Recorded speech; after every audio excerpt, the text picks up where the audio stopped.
Let me be clear about something before anyone reads this report. I am not crazy. I am not making things up. I have served the Sellari Merchant Concord for 23 cycles, and in all that time, I have never filed a dishonest report. Everything I am about to describe happened exactly as I tell it. If the Admiralty Board does not believe me, they are welcome to visit Grid 41 Null themselves. I recommend bringing a gift. The humans like that sort of thing. It started the way most disasters start, with a routine job going wrong. My ship, the Quiet Drift, was carrying medical supplies through the Chiral corridor when we were hit by a Vreth raiding party. They came out of fold space without warning. 3 fast attack ships that tore through our shields before we could even send a distress signal. We lost our main drive core in the first exchange. Half the navigation array burned out. 17 of my crew were injured. By the time we managed to slip away, we were drifting on emergency power with roughly 9 rotations before total system failure. The nearest Concord depot was 40 rotations away. My navigator Ensign Peel pulled up every system within emergency range. There was exactly one, a yellow star on the galactic fringe. The third planet was flagged in our charts as habitable but primitive. The file had not been updated in over 200 cycles. It simply read, Pre-industrial biosphere, no strategic value. I knew that landing on an uncontacted world was a direct violation of Concord Directive 11, but dead crews do not face tribunals. I gave the order, and we dropped toward the blue planet. We entered the atmosphere trailing smoke and fire. I was aiming for a low population area, but our damaged navigation systems betrayed us. We came down hard in the middle of an open grassland, plowing a trench through a fence and scattering a herd of large 4-legged animals that I later learned were called cattle. It was the middle of the night by local time. I expected we would have at least a few hours before the natives noticed us. I was wrong by approximately 14 minutes. The first beings to arrive were not soldiers. They were 3 local landowners in wheeled ground vehicles, accompanied by a retired law enforcement officer named Dale Maddox, and a 17-year-old girl who was broadcasting our arrival to the entire planet through a small device in her hand. By the time I climbed out of my ship, the girl's broadcast had already been seen by 11 million people. I stood there in the dark, 7 feet tall, 4 arms, gray-blue skin, and waited for the reaction my training had prepared me for. Screaming, perhaps. Fear. Maybe even worship, as some primitive species have been known to do. Dale Maddox walked up to me, looked at my burning ship, looked at me, and said, "You folks need a tow, or just a place to park." I did not know what to say. Nothing in my contact training covered this. Within the hour, their military arrived. Helicopters, armored ground vehicles, soldiers forming a perimeter. It was impressive, but what truly unsettled me was the speed. These beings went from confusion to organized response in under 60 minutes. I have seen Concord worlds take days to reach that level of coordination. The humans did it before sunrise. A government representative arrived shortly after. Her name was Director Ava Cheng, and she was the calmest person I had ever met on any world. She did not waste time asking what I was. She asked what I needed. I was still expecting to negotiate from a position of desperation, so I laid out our situation honestly. Cracked fold drive matrix, 70% hull microfractures, depleted energy cells, wounded crew who needed medical care that no one on this planet could possibly understand. Ava asked me to describe our technology. I did, speaking slowly, using simple terms, expecting blank stares. Instead, she made a series of communication calls. Within hours, a team of their most advanced scientists and engineers arrived by air transport. They were specialists in physics, material science, and propulsion. They did not understand fold space. No one expected them to, but they understood the engineering principles beneath it. They understood energy transfer, resonance mechanics, structural physics, and crystalline lattice theory. And then they started asking questions that made my chief engineer, Talik, go very quiet. One of them, a human named Raji Patel, examined our broken fold drive matrix. He turned it over in his hands, studied the fracture patterns, and said something I will never forget. "This is a resonance loss failure. You are channeling all your energy through a single crystal lattice? Why would you do that? Why not distribute the load across a parallel array the same way we split processing tasks across multiple computing cores?" Tulloch stared at him. I stared at him. The concept of distributed fold resonance had never been proposed in the entire history of Sellari engineering. Our greatest minds had worked with single lattice drives for 11 centuries. It was how things were done. No one had ever questioned it. Raji questioned it in about 30 seconds. When Tolik modeled the concept that night, his hands were shaking. It worked. Not only did it work, it was nearly 4 times more efficient than our original design.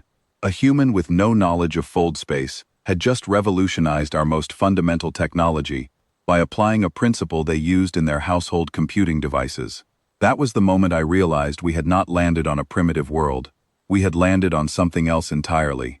What began as a patch job turned into a full reconstruction. Earth did not have our alloys or composites. What they had instead were materials I had never seen before. Carbon structures woven at the molecular level. Titanium composites of extraordinary strength. Ceramics designed for their most extreme flight vehicles. When layered correctly, these materials did not just match Sellari hull plating. They outperformed it. Their workers came in rotating shifts, around the clock, without complaint. I watched a 50-year-old metalworker from a city called Pittsburgh seal our hull fractures with a welding technique so precise that Tolik stood behind him and simply watched in silence for an hour. When the man finished, Tolik told me privately that the repair was better than anything our own shipyards could produce. Meanwhile, their doctors, working with no prior knowledge of Sellari biology, managed to treat our wounded crew. They scanned, they tested, they adapted. They used devices that printed medical implants from biocompatible materials, custom-shaped for each patient. 17 injured crew members. All 17 recovered. Their lead physician told me that the procedures were not that different from veterinary medicine, just with more arms. I believe she was making a joke, but I am still not certain. One evening, during the 3rd week of repairs, I found myself standing outside the ship with Director Cheng. The sky was dark, filled with more stars than I expected for a fringe system. I asked her the question that had been keeping me awake. Why are you helping us? No treaty compelled them. No trade agreement existed. We had nothing to offer. We had crashed on their land, frightened their animals, and disrupted their lives. By every rational calculation, they should have contained us, studied us, and negotiated from a position of leverage. Instead, they fed us, healed us, and fixed our ship. Ava looked at the stars for a long moment and said, "Captain, we have spent our entire history preparing for something like this. We just did not know it. We have been building, breaking, and rebuilding for 10,000 years. We have imagined this exact scenario in our stories 1,000,000 times. You did not land on a primitive world. You landed on a world that has been running drills for this moment since before your species discovered fire." I felt something cold move through me. It was not fear, exactly. It was the feeling of realizing you have fundamentally misunderstood something important. As the repairs neared completion, I made a decision that went against every protocol I had ever followed. I told Ava the truth about the war. The Sellari Concord was losing. The Vreth Dominion was expanding across the galactic arm, consuming colonies, stripping resources, and growing stronger with every conquest. At their current rate of expansion, they would reach this region of space within 2 cycles. Earth was directly in the path. I expected fear. What I saw instead was something far more unsettling. Ava's expression did not crumble. It hardened. There was a look in her eyes that I can only describe as recognition, as though she had been waiting for this news her entire life, as though every story her species had ever told about threats from the sky had been a rehearsal for this single moment. Within hours, she was in communication with the leaders of every major nation on the planet. Within a day, their global governing body held an emergency session. Within 3 days, the nations of Earth announced the formation of the Terran United Defense Compact. 3 days. The Sellari Concord took 40 cycles to ratify our mutual defense agreement. Earth did it before the week was over. Then the building started, and I learned what humans truly are. Their greatest minds were given access to our technical databases. What followed over the next 6 months was the most extraordinary display of innovation I have ever witnessed in my career. They did not simply copy our technology. They tore it apart, fused it with their own, recombined it in ways that violated every principle of clean Sellari engineering, and produced results that our research academies would have declared impossible. In a coastal shipyard that had previously built ocean-going vessels, they constructed their first fold-capable warship. I saw the design schematics before construction began, and I must be honest, I felt physically unwell. The ship was over-armored by any reasonable standard. It carried more weapons systems than a Concorde heavy cruiser twice its size.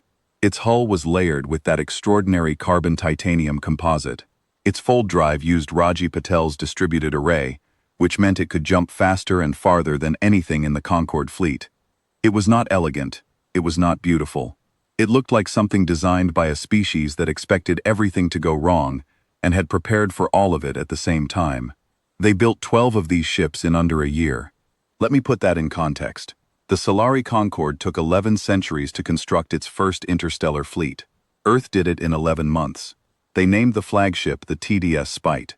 When I asked what the word meant, the crew laughed. They told me it meant doing something purely to prove that you could, especially when someone said you could not. I did not find this funny. I found it deeply alarming.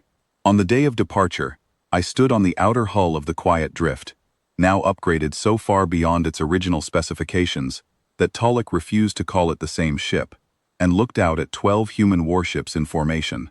Their fold drives hummed with a harmonic frequency that my species had invented, but these humans had perfected in less than a year. Director Ava Cheng boarded the flagship as Earth's appointed fleet commander. She was calm and composed, the same way she had been calm and composed the night she first walked up to my burning ship. Her crew was not calm. They were eager.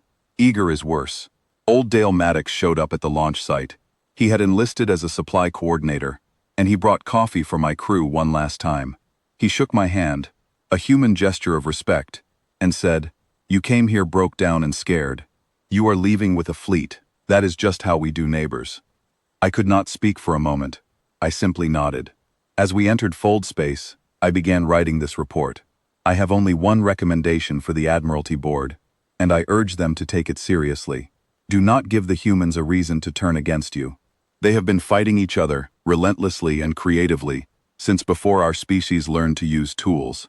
They have turned the art of conflict into a science, and then turned that science into an instinct. The Vreth Dominion believes it is the most dangerous force in the galaxy. The Vreth have never met a species that treats war the way humans do, not as a tragedy to be avoided, but as a problem to be solved with overwhelming enthusiasm. I went to Earth to fix my ship. I am leaving with a battle fleet and a deep, permanent desire to never make these beings angry. The galaxy has not yet heard of Earth. It will. And when it does, I believe every species with any sense of self-preservation will ask the same question I asked myself when Dale Maddox handed me a cup of coffee beside my burning ship at 3 in the morning. What kind of species sees a stranger fall from the sky and offers it breakfast? The answer, I have learned, is the most dangerous kind.